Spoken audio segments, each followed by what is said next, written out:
What do you mean by semi-fascism, sir? So in December, you will... You know what I mean.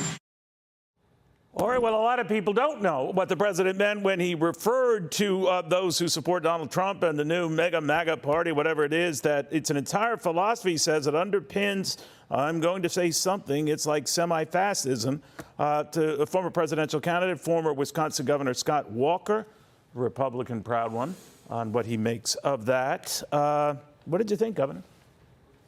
But to laugh, I mean, of all things, fascism, where's he been the last 2 years? If anything, that sounds more like the liberal mayors and governors who shut our economy and our schools down, or talk about clamping down on individual liberties, the vaccine or the mask mandates, or even suppressing the rights of opponents, or trying to suppress the opposition. That sounds a lot like this disinformation governance board or some of the actions of big tech.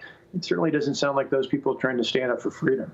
Well, you know, he didn't call them outright fascists, semi-fascists. But let me ask you a little bit. Yeah, I mean, I feel so much better now.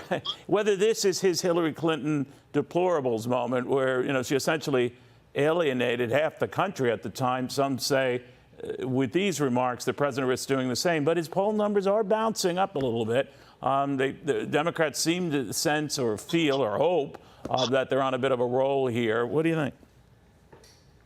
Well, I don't think they could go any lower. You have his radical base wants him to say things like this, but they're the folks that are still, even after yesterday's announcement, still not satisfied. They want all the student loans gone, even after the so-called Inflation Reduction Act, which actually booms inflation, was passed. They wanted more done on the climate. So he's playing to the base. I think he's hurting himself, as we saw yesterday with the student loan issue, with working class Americans, many of whom either didn't go to college or pay their bills off, and are now wondering why they got to pay for the 27-year-old graduate student down the block when they've got their own home loans and their own, I should say, vehicle loans as well. The only people that maybe would have appealed to this in the past were some of the suburban college-educated voters, men and women alike. But I think those were the folks that heard him talk about unity in his inaugural address, and they wanted that. They want to find ways to get solutions to problems that face this nation.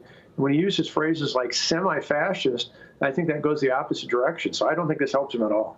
Governor, very good seeing you. I apologize for the truncated time. Scott Walker, the former Wisconsin governor, of course, former presidential candidate as well. Hi, everyone. I'm Brian Kilmeade. I want you to do me a favor. I want you to click to subscribe to the Fox News YouTube page. This is the only way that I know for sure that you're not going to miss any great commentary, any great news bites, any great interviews coming your way on Fox. You can get it all here on YouTube. So subscribe right now.